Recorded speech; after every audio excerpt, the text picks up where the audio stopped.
पेशे से मैं एक एंटीक कलेक्टर हूँ। यानी ऐसी पुरानी चीजें मुझे पसंद आती हैं जो किसी और को पसंद नहीं होती। लोग उन चीजों को पुराना समझते हैं, लेकिन अमीर लोग उसी का शौक रखते हैं। किसी की कुछ पुरानी चीजों से यादें जुड़ी होती हैं तो किसी का इतिहास जुड़ा होता है। इसीलिए अमीर लोग ऐसी पुरानी चीजों को घर में रखना पसंद करते हैं। गरीब लोग समझ नहीं पाते अमीरों को पुरानी चीजें क्यों पसंद है, लेकिन मैं आपको आसानी से समझा सकता हूँ। जब हमारे पास पैसों की कमी होती है, हम अपने शौक पूरे कर ही नहीं पाते, लेकिन हम सोचते हैं एक दिन आएगा तब हम अपने शौक पूरे कर पाएंगे। वो दिन आता जरूर है, लेकिन तब तक आप बूढ़े हो चुके होते हैं। तब भी आंखों में वो सपने होते हैं। इसीलिए आप उसी पुराने समय में पहुंचने की कोशिश करते हैं। पैसा समय नहीं खरीद सकता, लेकिन कुछ खुशियां जरूर दे सकता है। और अमीर लोग पुराने समय की वही खुशियां इस समय में पाने की कोशिश करते हैं, पैसों के जरिए। बस इतना छोटा सा शौक होता है उनका, और इसी को अपना पेशा बना लिया है मैंने। मैं ऐसी पुरानी चीजें इकट्ठी करता हूँ जो कोई ना कोई अमीर खरीदना जरूर चाहेगा, चाहे उसके इतिहास से जुड़ी हो, चाहे उसके भूतकाल के कुछ हिस्से को समझाने वाली चीज हो। मैं एक एंटीक कलेक्टर हूँ जो न सिर्फ भारत में बल्कि विदेश में भी घूमता हूँ। और कभी कभी कुछ पुरानी चीजें बड़ी महंगी मिल रही होती हैं तो उसका अल्टरनेट ढूंढना पड़ता है। यानी हर चीज सिर्फ एक ही नहीं होती, उसके कई और प्रतिरूप भी हो सकते हैं। इसीलिए उसी चीज को सस्ते तौर पर खरीदने के लिए कभी कभी ढूंढना पड़ता है, और ये तलाश कई बार कई महीनों तक चलती है। लेकिन इतना जरूर है, इतनी मेहनत करने के बाद जब वो अमीर इंसान उस चीज को देखता है, उसकी आंखों की खुशी उसके द्वारा दिए गए पैसों से ज्यादा कीमती लगने लगती है। दिल को तसल्ली मिलती है, चलो किसी को खुशी तो दी मैंने, क्योंकि उन्हें पैसों की कोई कमी नहीं होती। वो पैसे देकर खुश, मैं उनकी खुशी में खुश। वैसे तो भारत में कई एंटीक कलेक्टर हैं जो पुरानी चीजें ढूंढते हैं, इकट्ठी करते हैं, अमीरों को बेचते हैं। लेकिन मैं सिर्फ पुरानी चीजें ही इकट्ठी नहीं करता, मैं भावनाएं इकट्ठी करने की कोशिश करता हूँ। इसीलिए इतिहास की किताबें पढ़ना मुझे बहुत ज्यादा पसंद है। इतिहास में किन चीजों का सबसे ज्यादा महत्व रह चुका है, उन्हें अगर मैं ढूंढ लूं तो अमीर बड़ी आसानी से उसे खरीद सकते हैं। और इस बार मेरे हाथ एक पुरानी किताब लगी थी, तंत्र मंत्र की किताब। ये यकीनन एक अच्छी किताब थी, क्योंकि मैंने जिससे खरीदी थी वो एक ऑथेंटिक सेलर था। इस किताब के कई पन्नों में ऐसी आकृतियां बनी हुई, ऐसी चीजें बनाई गई थी जो बड़ी कीमती लग रही। और मेरा ध्यान पड़ा एक काले बक्से पर, कोयले का बना हुआ काला बक्सा। आखिर लकड़ी को जलाकर कोयला बनाया गया और फिर कोयले का एक बक्सा बनाया गया। आखिर इस बक्से के अंदर क्या है? कई लोग इसकी कीमत लगाना चाहते थे, तो मुझे लगा ये चीज मैं भी अपने एंटीक कलेक्शन में जरूर रखूंगा। लेकिन इसे ढूंढूं कहाँ? इतिहास के पन्नों में ऐसी चीजें खो चुकी हैं, इसका इस्तेमाल क्यों किया जाता था? वो जो किताब थी ना, उसके कुछ पन्ने फटे हुए थे, जिसमें उस ब्लैक बॉक्स की जानकारी दी गई थी। इसीलिए मुझे लगा ये चीज है तो कीमती, और मैं इसे ढूंढ कर रहूंगा। फिर मैंने ऐसे लोगों से जानकारी इकट्ठी करनी शुरू कर दी जो इसके बारे में कुछ जानते थे। कुछ का कहना था कि उस ब्लैक बॉक्स में कुछ ऐसा होता है जो किसी ने किसी और के लिए छोड़ा होता है। यानी कि अपनी नस्ल के बहुत आगे के किसी बच्चे के लिए छोड़ा गया कोई तोहफा हो सकता है, कोई संदेश हो सकता है, जिसे जब खोला जाए वो संदेश अपने आप आपके कानों में गूंजने लगेगा। मैं चाहता था ऐसा ब्लैक बॉक्स ढूंढना। अगर ढूंढ नहीं सकता, क्या कोई बना सकता है? मैंने पता किया, किसी के पास भी अब उस ब्लैक बॉक्स को बनाने की जानकारी नहीं थी। लेकिन वो ब्लैक बॉक्स कहाँ मिल सकता है, वो जानकारी मैंने ढूंढ ली। हाँ, कीमत ज्यादा चुकानी पड़ी, लेकिन ब्लैक बॉक्स एक पुरानी हवेली में देखा गया था और वो खंडहर हो चुकी है, जमीन में धंस चुकी है। अगर खुदाई करवाई जाए ब्लैक बॉक्स ढूंढा जा सकता है। ये एक पक्की जानकारी थी, इसीलिए उस हवेली की खुदाई का काम शुरू करवा दिया मैंने। ज्यादा मेहनत नहीं लगी, पुराना सामान निकला और एक ट्रंक में वो ब्लैक बॉक्स था। एक जमींदार था हरियाणा का, उसने हो सकता है किसी के लिए वो ब्लैक बॉक्स बनवाया था। जिसने बनाया था उसने ये जानकारी संजो कर रखी और फिर अपने शिष्यों को ये जानकारी दी, और अब वो ब्लैक बॉक्स मेरी हथेली पर रखा गया था और मैं बहुत ज्यादा खुश। इसे अपनी एंटीक शॉप पर लेकर जाऊंगा। अभी इसे बेचने का मन ही नहीं है, लेकिन अगर कोई ज्यादा बोली लगाना चाहे तो बेच सकता हूँ। लेकिन देखने के बाद देखूंगा इस ब्लैक बॉक्स में है क्या चीज। जब मैं एंटीक शॉप में उस ब्लैक बॉक्स को रख चुका था, उसे खरीदने वाले कई लोग ऐसे थे जो मुझसे कांटेक्ट कर रहे कि मेरे पास ब्लैक बॉक्स है। मैंने उसे जानना चाहा, इसके अंदर है क्या जो सब लोग इसे चाहते हैं। बताना कोई नहीं चाहता था, लेकिन फिर मुझे लगा अमीर तो मैं भी हो चुका हूँ। इतनी महंगी महंगी चीजें लोगों तक पहुंचाई हैं और अब मेरे पास अरबों रुपए हैं। अगर ऐसी किसी चीज को अपने लिए मैं रख भी लूं तो क्या ही बुराई है। लोगों के लिए बहुत कुछ कर लिया, अब अपने लिए भी कर ही लेता हूँ। मेरी उम्र वैसे भी 40 साल हो चुकी है और मैं शादी करना ही नहीं चाहता। मुझे अकेले रहना पसंद है। मैं कहूँ तो किसी की जिंदगी बर्बाद नहीं करना चाहता। तो ये तोहफा मेरे लिए।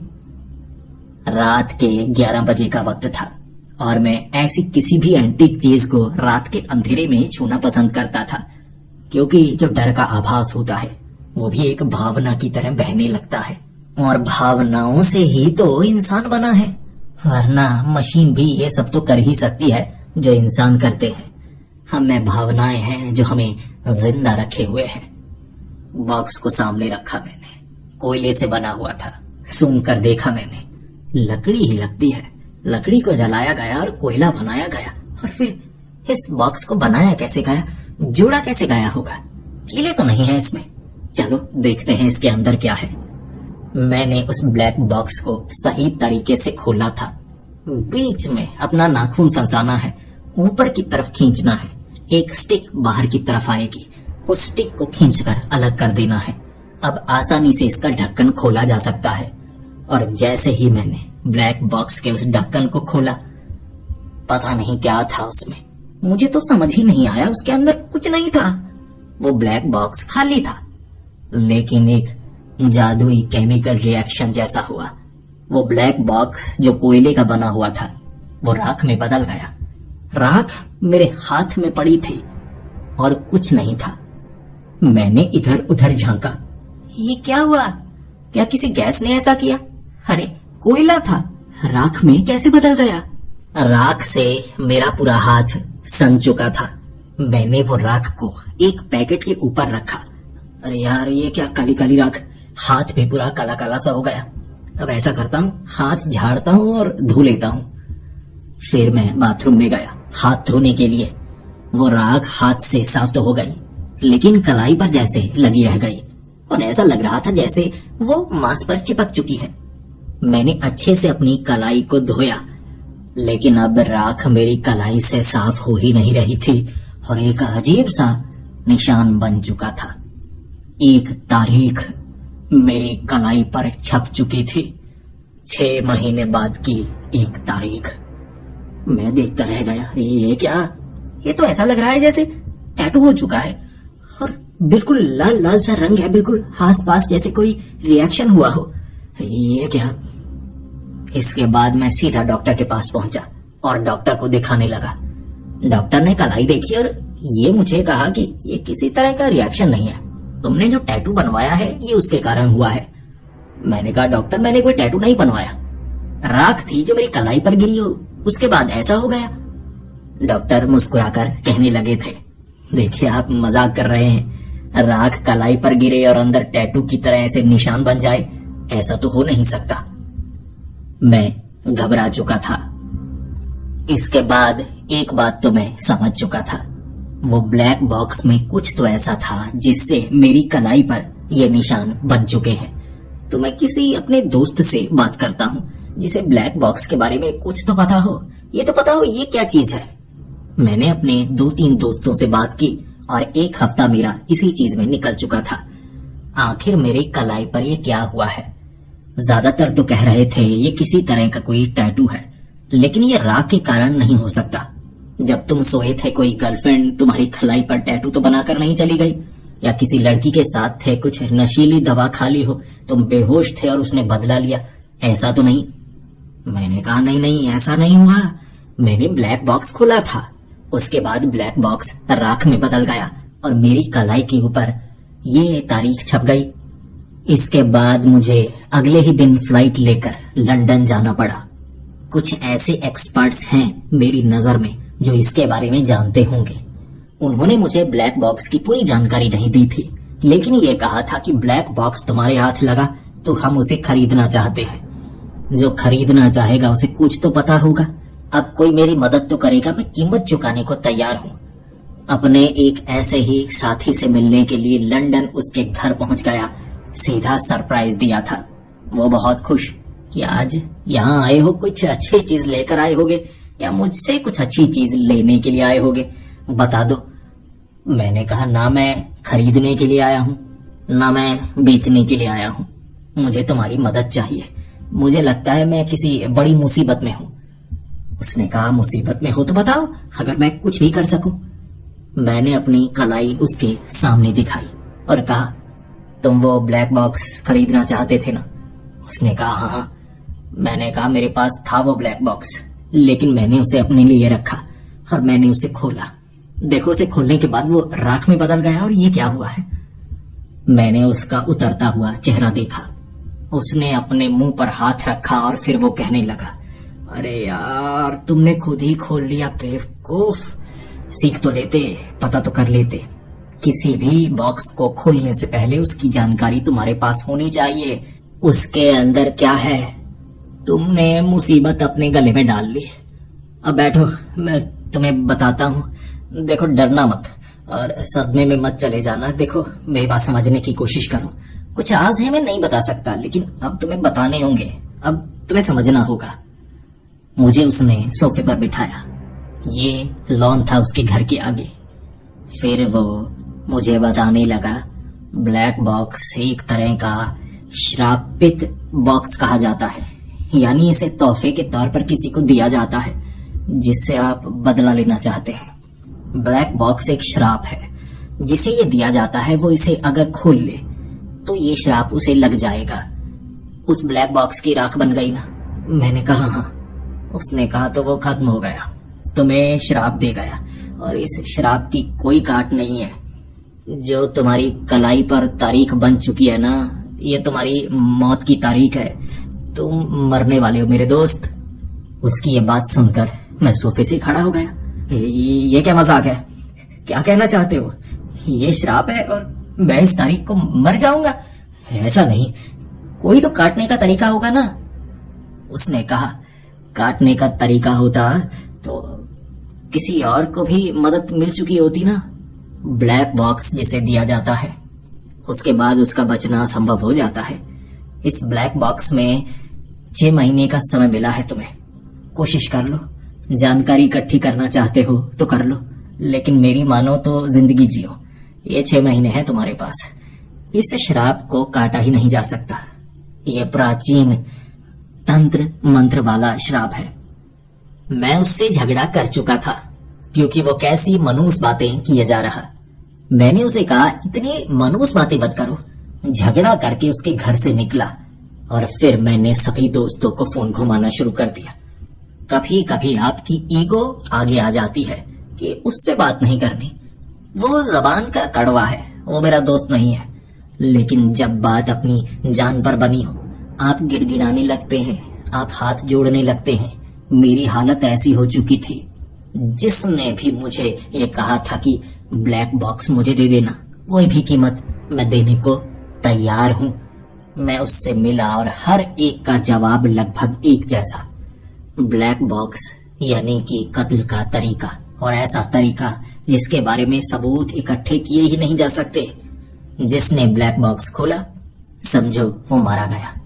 मेरी तारीख लिखी जा चुकी थी और 1 महीना मैं घूमता रहा, ढूंढता रहा, और बस इतनी ही जानकारी मुझे मिल सकी कि मेरे पास 5 महीने और बचे हैं। जिंदगी को जी लूं, क्योंकि इस श्राप को काटा नहीं जा सकता। मायूसी मुझ पर छा चुकी थी। मौत मुझे नजर आने लगी थी। मैं अपने दोस्तों के सामने गिड़गिड़ाता, कोई तो बता दो बचने का क्या तरीका है। और हर कोई कहता, ये तारीख निश्चित है, यानी ये अब इस दुनिया में तय नहीं होगा कि मैं मरना चाहूंगा या नहीं। ये बात इस दुनिया के पार पहुंच चुकी है, जहां पर मौत की तारीख तय होती है, इस दुनिया से पार।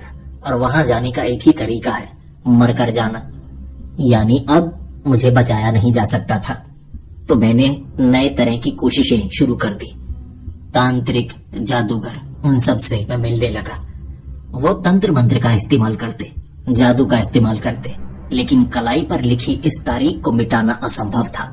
पहचान सकते थे वो। ये एक अजीब सी शक्ति है, जैसे एक मौत के दूत की ताकत है। मौत का दूत, यमराज, यमदूत, इनके नाम से हर कोई डरता है, चाहे वो तांत्रिक हो, चाहे कोई जादूगर। सीधे सीधे कहें तो मौत से लड़ना कौन चाहता है? मौत क्या पता किसी और को ले जाने आई हो, आपको भी साथ ही ले जाए। सब घबराने लगे।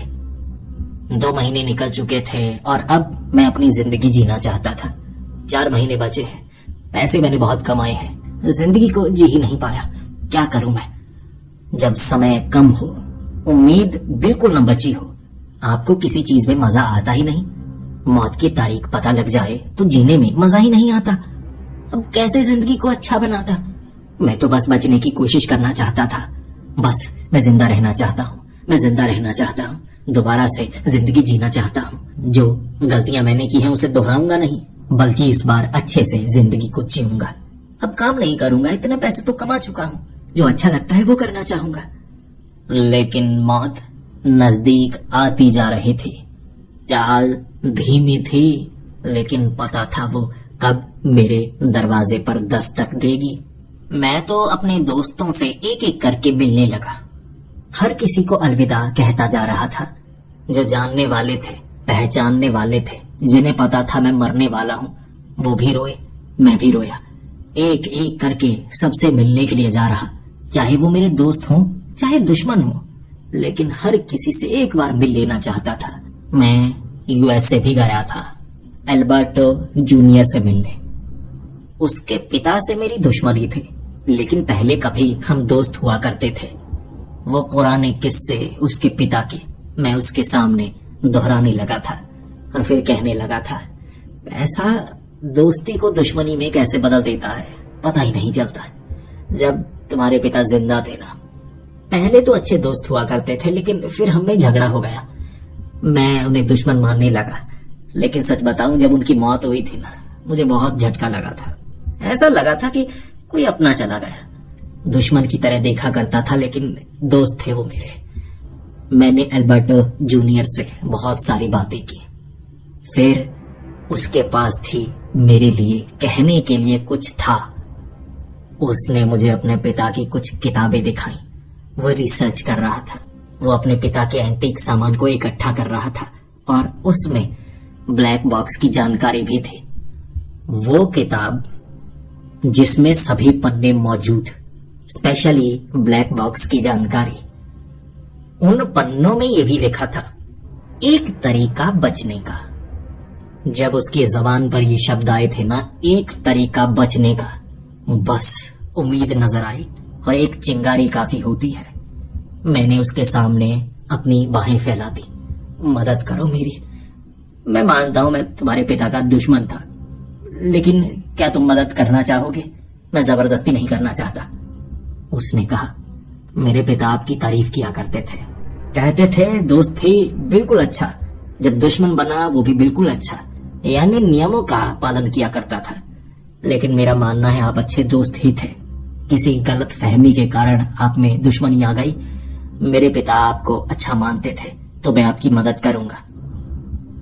मुझे उस किताब में जो जो लिखा पढ़ने का मौका मिला, उसमें बताया गया था जो कलाई पर तारीख लिखी है, ये कह सकते हैं मौत के दूत के द्वारा लिखी गई तारीख है, और इसे मिटाने के लिए इस जिंदगी के पार जाना होगा।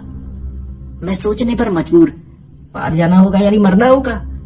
फिर लिखा, पढ़ने लगा समझदारी से। मुझे एक बस का सफर करना होगा। वो बस का रूप होगा, कह सकते हैं एक ऐसी दुनिया में जाने का सफर जहां मरे हुए लोग जाते हैं। मुझे जिंदा वहां जाना होगा। वहीं जाना तो यह तारीख में लिखा गया है। अगर मैं सशरीर वहां चला जाऊं, उस दरवाजे को छू कर आऊं, तो मेरी यह तारीख मिट जाएगी और फिर मैं वापस आऊंगा जिंदा। उस श्राप को काटने का इकलौता तरीका था वो। एल्बर्टो जूनियर के पास ज्यादा जानकारी नहीं थी, लेकिन किताबें बहुत थी मेरे दोस्त की वहां पर। मुझे उसके बाद साइबेरिया जाना पड़ा। वहां पर भी कुछ लोग रहते हैं जो ब्लैक बॉक्स बनाने की जानकारी रखते हैं। उनसे बात की मैंने, और अब मुझे वो जानकारी मिल ही गई। खुफिया जानकारी। वो कातिल थे, किसी को भी मार सकते थे, लेकिन काम बड़ा होता था। बड़ा यानी कि बड़े लोग, मंत्री, कुछ ऐसे जिन्हें मारना असंभव के समान है, यहां से वो कंट्रोल करते थे। ब्लैक बॉक्स वो बना सकते थे। काट भी उनके पास थी। तरीका पूरी तरह से जाना मैंने। रास्ता बहुत मुश्किल है। हो सकता है मैं रास्ते में मारा जाऊं, लेकिन बचने का तरीका यही है। जिंदा रहते हुए मुझे मौत का सफर करना होगा। मुश्किल होगा, कठिन होगा, लेकिन अगर मैं कर गया, मैं बच सकता हूं। मुझे उम्मीद नजर आई तो मैं कैसे रुक सकता था।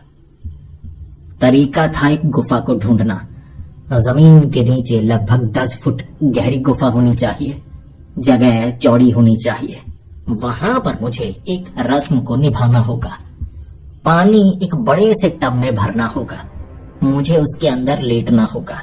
ऊपर पेट्रोल या कोई और ज्वलनशील चीज को डालना होगा ताकि आग ऊपर हो, सतह पानी की हो, अंदर जीवन हो। उसके बाद वो मौत की दुनिया का रास्ता खुलेगा।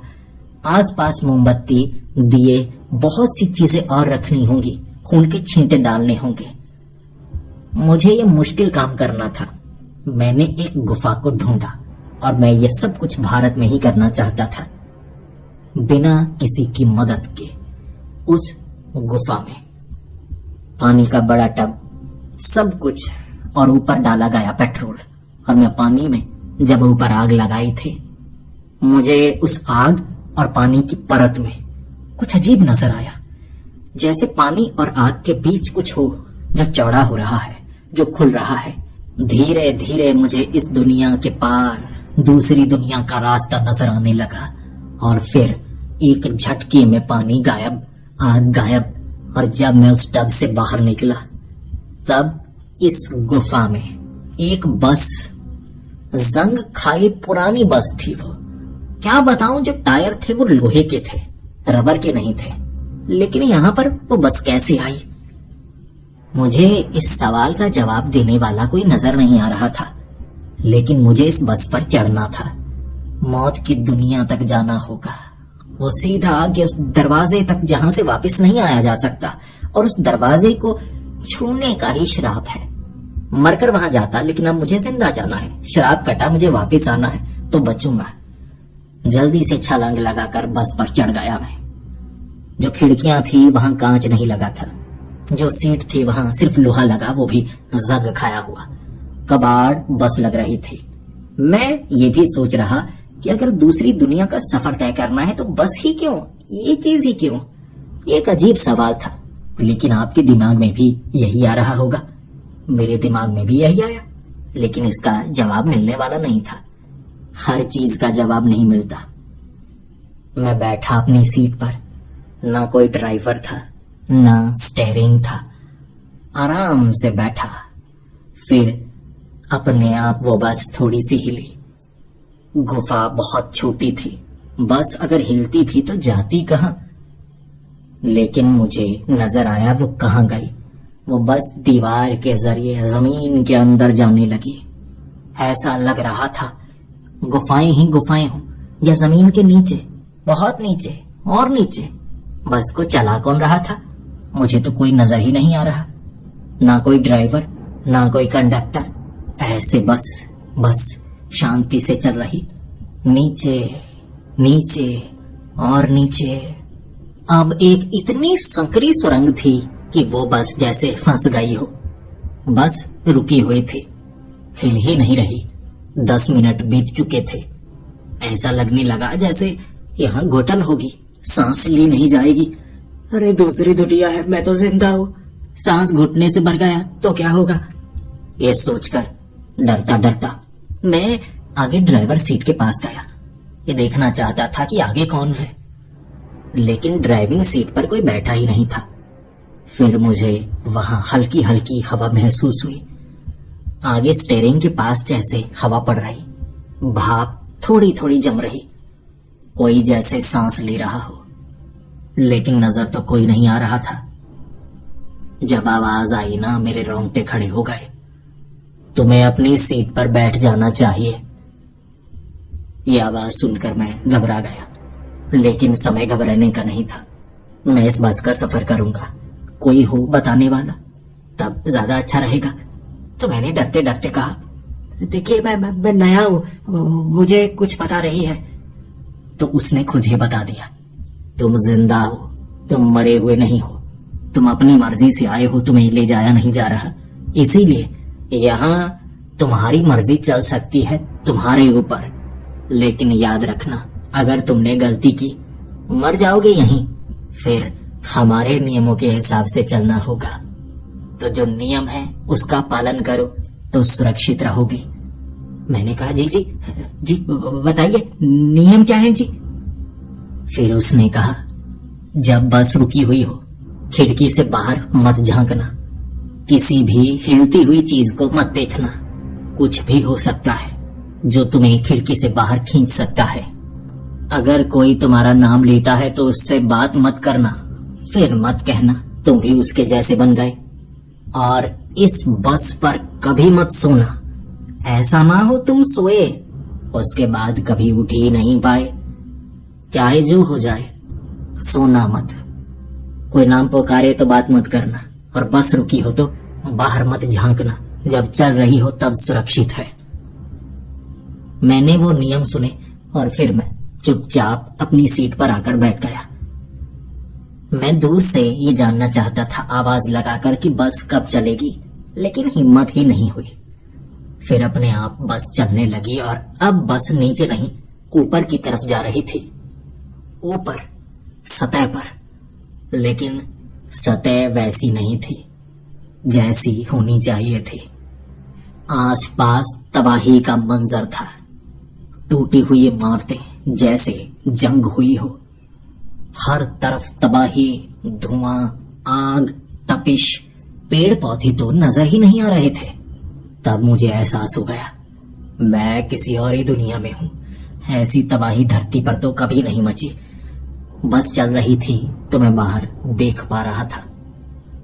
कुछ समय बाद बस एक जगह पर रुकी, और जब बस रुकी मैंने खिड़की से बाहर देखना ही बंद कर दिया, क्योंकि बस बहुत तेज रफ्तार से चल रही, कोई नजर ही नहीं आ रहा था। अब रुकने पर यकीनन आसपास कोई नजर आएगा, और जैसा ड्राइवर ने कहा है कोई खींच ना ले, इसीलिए चुपचाप नजरें नीचे करके बस के अंदर देख रहा। फिर बस पर चढ़ने की आवाजें आई और मैंने तो उस तरफ देखा तक नहीं, मैं नजरें नीचे किए हुए। क्या पता जो बाहर है वो बस के अंदर आए, फिर मैं अंदर ही किसी की तरफ देख लूं तो कोई मुझे मार डाले। मौत की बस है ये, जिंदा लोगों के लिए नहीं। मैं तो शराब को काटने के लिए बस पर चढ़ा हूं। अब बस आगे चलने लगी थी तो मैंने नजरें ऊपर की तरफ की। बस में कुछ लोग बैठ चुके थे। मैंने अपने पीछे तो नहीं देखा, क्योंकि मैं पीछे देखकर डरना नहीं चाहता था, लेकिन आगे मैंने नजरें घुमाई। कुछ लोग थे जो बस में कुछ सीटों पर बैठे हुए, और बिल्कुल मेरे आगे वाली सीट पर कोई औरत बैठी होगी। उसके बाल ही नजर आ रहे थे। चेहरा हो सकता है भयानक हो, मैं देखना भी नहीं चाहता था, लेकिन वो थोड़ा सिसक रही थी, थोड़ा रो रहे थे। सिसकियों की आवाज मुझे सुनाई दिए जा रही थी। फिर मैं थोड़ा सा करीब हुआ, सुनना चाहा कि वो क्या बुड़बुड़ा रही है, रोते हुए कह क्या रही है। और वो कह रही थी, मुझे उतरना है, मुझे उतार दो, मुझे उतरना है। लेकिन ये आवाज बहुत धीमी थी, बहुत कम आवाज की, कोई सुन ही ना पाए। लेकिन वो कहना चाहती थी कि मुझे उतार दो। वो इस बस में चढ़ना नहीं चाहती थी। मैं डरा हुआ, सहमा हुआ, जानता था कि ये कोई साधारण बस नहीं है, ये मौत की बस है और यहाँ जितने भी लोग होंगे ये शायद जिंदा नहीं होंगे। वो रो रही है, शायद वो जाना नहीं चाहती इस दुनिया से, लेकिन जाने वाले को कौन रोक सकता है। फिर वो धीमे धीमे बुड़बुड़ाने लगी, मुझे जाने दो, मेरा बेटा इंतजार कर रहा है, मुझे जाने दो। बहुत हल्की हल्की आवाज की, ये आवाज सिर्फ मुझे ही सुनाई दे। मैं थोड़ा सा आगे और हुआ। उसका जो सर था ना, वो पीछे की तरफ घूमा। धड़ वैसा का वैसा ही था, सर पीछे की तरफ घूम चुका था। मेरी आंखों में आंखें डालकर धीमे से बोली, मेरी कोई मदद ही कर दो, मुझे उतरना है, मेरा बेटा इंतजार कर रहा है, ये उतरने नहीं देंगे, मेरी कोई मदद ही कर दो। मैं उसकी आंखों में देखकर थोड़ा घबराया, क्योंकि उसका चेहरा बिल्कुल सफेद था, बिना खून वाला, जैसे लाश हो। लेकिन शरीर इस बस में सफर नहीं कर सकता, सभी शरीर त्यागने के बाद यहाँ बस में आए होंगे। शरीर वाला सिर्फ मैं ही हूं, लेकिन उसका चेहरा लाश जैसा। मुझसे मदद मांग रही थी। मैंने नामे सर हिलाया, मैं बात तक करना नहीं चाहता था। वो धीरे धीरे अपनी आवाज बढ़ाती जा रही, मेरी मदद करो, मेरा बेटा इंतजार कर रहा है, मेरी मदद करो, मेरा बेटा इंतजार कर रहा है। आवाज उसकी बढ़ती जा रही, बिल्कुल एक मशीन की तरह। फिर उसने झपट्टा मारा, मेरी कलाई को पकड़ लिया। लेकिन जब उसने मेरी कलाई को पकड़ा ना, एक अदृश्य सी ताकत थी। बीच में जहां कंडक्टर घूमता है ना, सीट के बीच, वहां से अजीब सा कुछ नजर आया, एक हाथ जो जैसे एक पोर्टल के बीच से निकला हो। उसकी कलाई को पकड़ा और उसकी बाजू जल चुकी थी, पूरी तरह से राख बन गई पूरी की पूरी बाजू। उसका सर आगे की तरफ घूमा, वो जो बाजू थी दोबारा उस पोर्टल के अंदर ही चली गई। कुछ था अदृश्य जो मुझे नजर नहीं आ रहा, वो यहाँ पर है, शायद कोई कंडक्टर की तरह।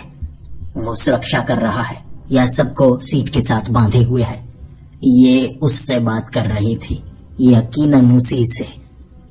फिर मुझे हल्की सी आवाज आई, ये शायद वो ताकत होगी जो बिल्कुल मेरी सीट के पास है, जिसने मेरी मदद की है। इसका बेटा 20 साल पहले मर चुका है, दोबारा इसके करीब मत होना। इतना कहा, फिर मैं सहम गया, पीछे की तरफ बैठ गया। मैंने अपनी कलाई को देखा, वो तारीख देखकर मैं समझ चुका था मेरी मौत निश्चित है। मुझे ये सब देखना ही होगा। मैं चिंता नहीं कर सकता, चिंता के कारण मैं और डरूंगा और हो सकता है अफरा तफरी में गलती कर दूं। मुझे बचना है, मुझे सहना है, चुपचाप रहना है। इसके बाद पीछे से हंसने की आवाज आई। ये एक तरफ वाली सीट पर बैठा कोई आदमी हंस रहा था। जब मैंने नजरें घुमाकर उस तरफ देखा, ये एक अजीब सा आदमी था। उसकी गाल फटी हुई थी, जैसे जोकर की तरह अपनी गाल को उसने फाड़ा हो। हंस रहा था और आंखों के ऊपर भी निशान, चेहरे पर बहुत ज्यादा टैटू भी बने हुए थे। लिपस्टिक भी उसने लगा रखी थी, गर्दन के ऊपर नीले नीले निशान। बड़ा अजीब लग रहा, लेकिन इतना था, भयानक नहीं था। ये ऐसा था जैसे उसे बनाया गया हो, ऐसा मेकअप के जरिए, या खुद उसने अपना चेहरा ऐसा बनाया हो। लेकिन पीला पीला, बिना खून वाला, एक लाश की तरह हंस रहा था मेरी तरफ देखकर।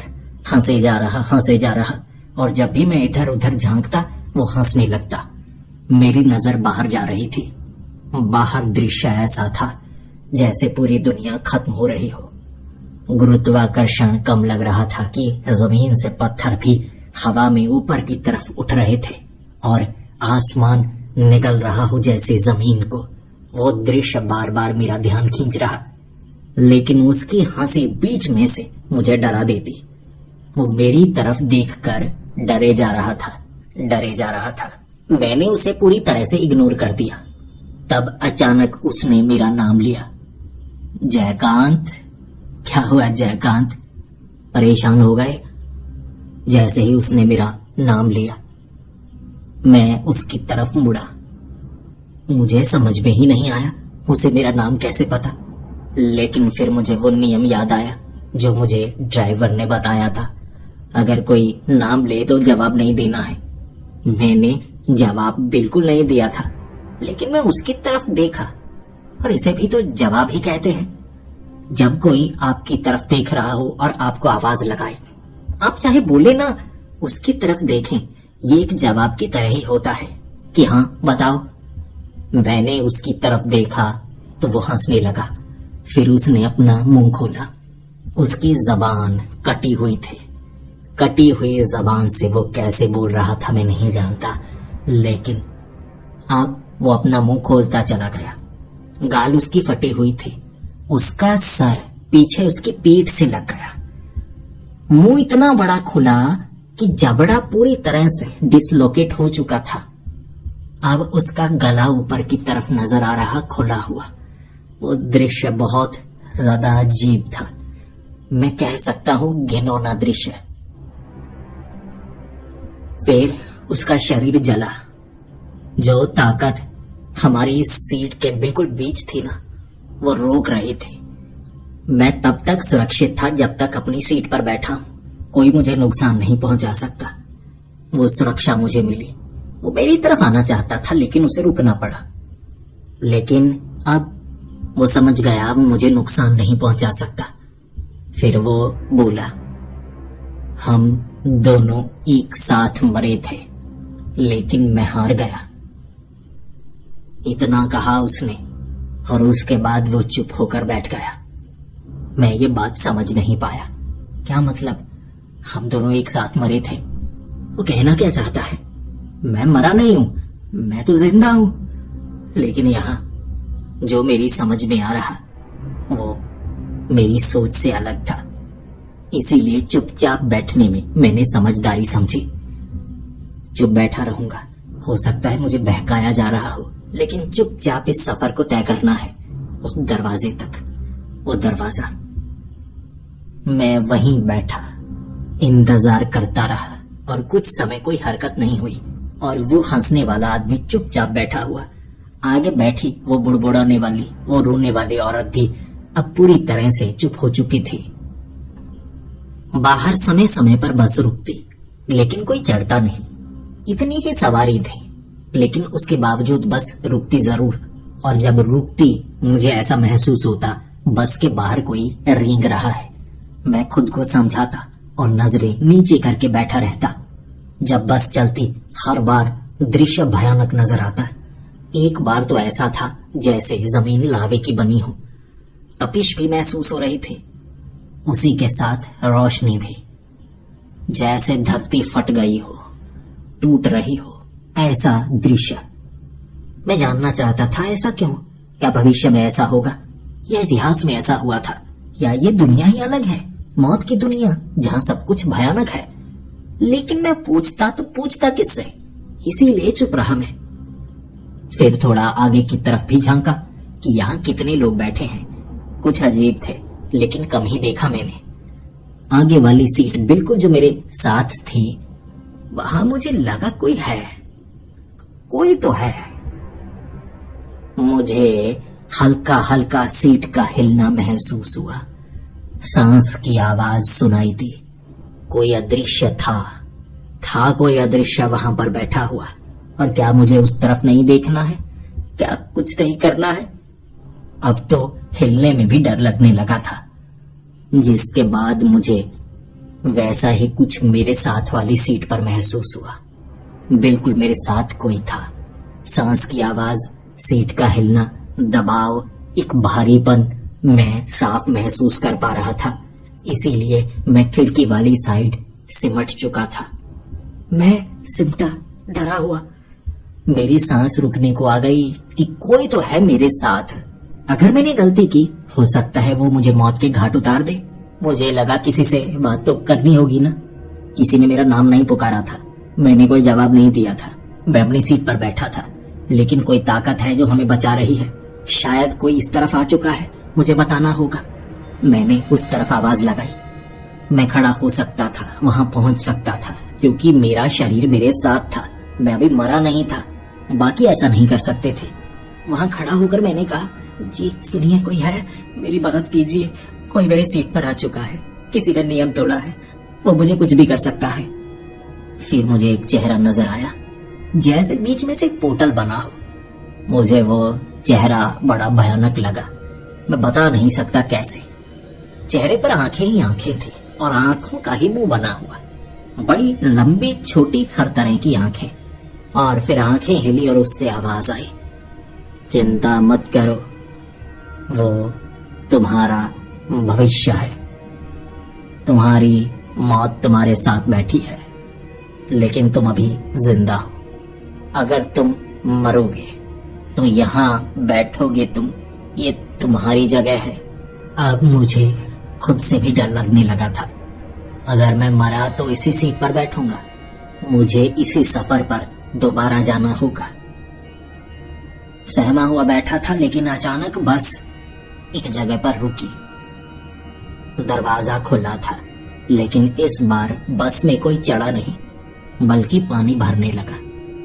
चारों तरफ मैंने देखने की कोशिश की, सिर्फ पानी था। कोई अगर हिल रहा होता मैं नजरें नीचे कर लेता, लेकिन जैसे बस समंदर में थी।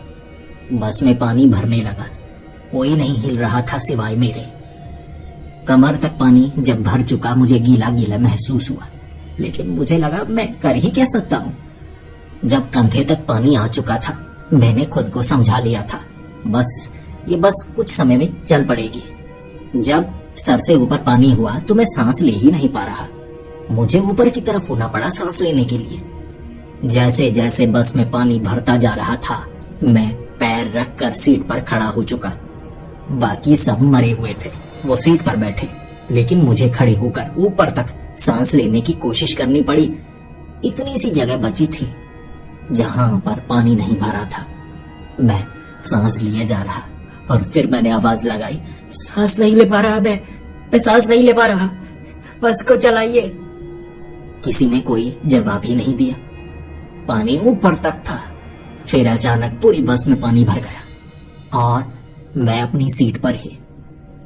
धीरे धीरे सांस में परेशानी होने लगी, दम घुटने लगा और मैं इधर उधर झांके जा रहा। क्या करूं, तैरूं, बाहर निकल जाऊं बस के, क्या करूं मैं। अचानक एक झटके में पानी निकल गया। मेरी सांस घुटने ही वाली थी, लेकिन पानी निकला इतनी तेजी से जब बस चली। फिर मैं अपनी सीट पर गिरा था और चुपचाप मैं बैठ चुका। हाँफ रहा था, सांस फूल चुकी थी। फिर बस चलती गई और एक ऐसी जगह आई जो बड़ी अच्छी लगी। आसपास बच्चों के खिलौनों की आवाज आने लगी, लहरों की आवाज, पेड़ों की आवाज। ये बहुत शांत सा माहौल था और इसी में मेरी आंखें भारी होने लगी, जैसे कोई नींद वाली गैस हो। मुझे नींद चढ़नी शुरू हो गई थी और मैं खुद को समझाए जा रहा, सोना नहीं है, मैं दोबारा नहीं उठूंगा।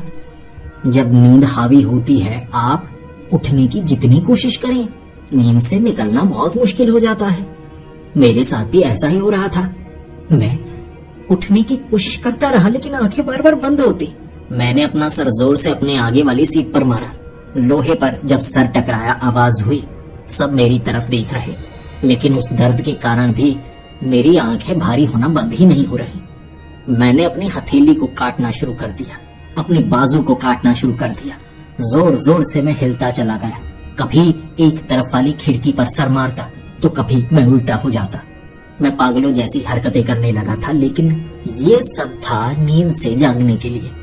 सीट पर बैठे बैठे नींद आ जाएगी, मुझे बैठे नहीं रहना है, मुझे हिलती रहना है। मैं हिलने लगा जोर जोर से। मैं देखता गया, जितने भी वो यात्री थे सब डरावने, खौफनाक से। उन्हें देखकर डर लगता, लेकिन नींद हावी होती जा रही, होती जा रही। मैं हिलता रहा और जितना मैं हिला उतना ज्यादा नींद मुझसे दूर रही और इसी तरह वो मुश्किल सफर निकला था।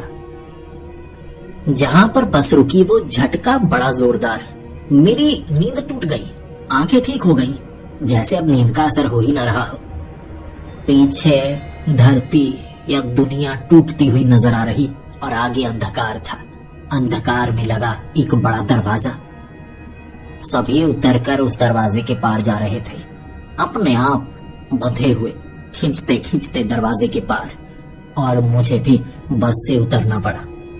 मैं आजाद था, मुझे कोई ताकत रोक नहीं रही, लेकिन मेरे लिए खतरा था। मैं शरीर के साथ आया था, अगर कोई मुझ पर हमला करता तो मुझे मार सकता था। लेकिन उस ड्राइवर ने कहा था, जल्दी करो, जल्दी वापस आना, यह जगह जिंदा लोगों के लिए सुरक्षित नहीं है। मैंने उस दरवाजे को छुआ और वो बिजली का झटका इतना जोरदार कि मैं उड़ता हुआ उस बस से टकराया। फिर जल्दी से भागकर अपनी सीट पर बैठा और बस चलने लगी। कलाई के ऊपर वो तारीख मिट चुकी थी। मैंने मौत को मात दे दी थी। बस इतनी तेज चली, पीछे की तरफ घूमी और फिर से वही सफर, लेकिन इस बार वो सफर अकेले निकालना था। वहां कोई नहीं बैठा, वो सफर लंबा रहा। फिर से नींद आई, मैं नहीं सोया। रास्ता टूटता हुआ, बार बार देखा, मैंने बाहर नहीं झांका।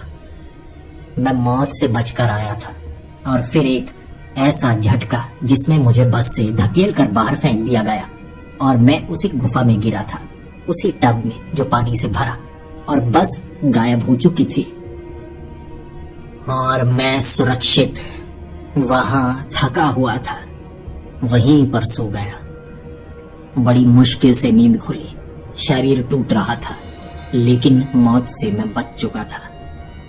जब मैं बाहर आया, मैं किसी से बात नहीं करना चाहता था, मैं बदल चुका था। सच कहूं तो मौत दिखने के बाद मैंने अपना नया जीवन पाया था और इसे मैं अलग तरीके से जीने की कोशिश करना चाहता था। मैंने खुद को बदला।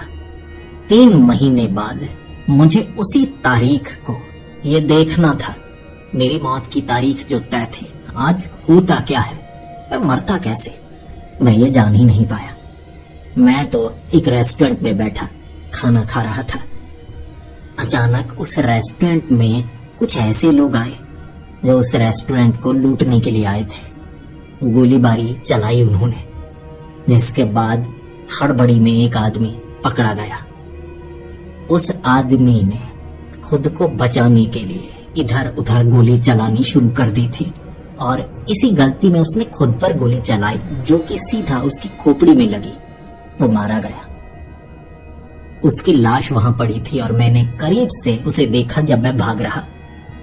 ये वही आदमी था जिसके चेहरे पर टैटू बने हुए, गाल को फाड़ा हुआ था, लिपस्टिक लगाता था, गर्दन उसकी नीली नीली सी थी। यह वही था जो मुझे बस में नजर आया था। ये अब मरा, यानी मैं उस बस में भविष्य और भूतकाल की आत्माओं को भी देख सकता था। तो यहां मरता मैं इसकी गोली से। तभी उसने कहा था, हम दोनों एक साथ मरे। लेकिन मैं बच चुका था और मैंने भगवान का शुक्रिया किया और एक और बात जानी, मुसीबत चाहे जितनी भी बड़ी हो, अगर आप में हिम्मत है, उस मुसीबत के पार जाने का रास्ता भी आप ढूंढ सकते हैं। मेरी मौत तय थी और मैंने अपनी मौत से बचने का तरीका भी ढूंढ लिया। बस हिम्मत होनी चाहिए।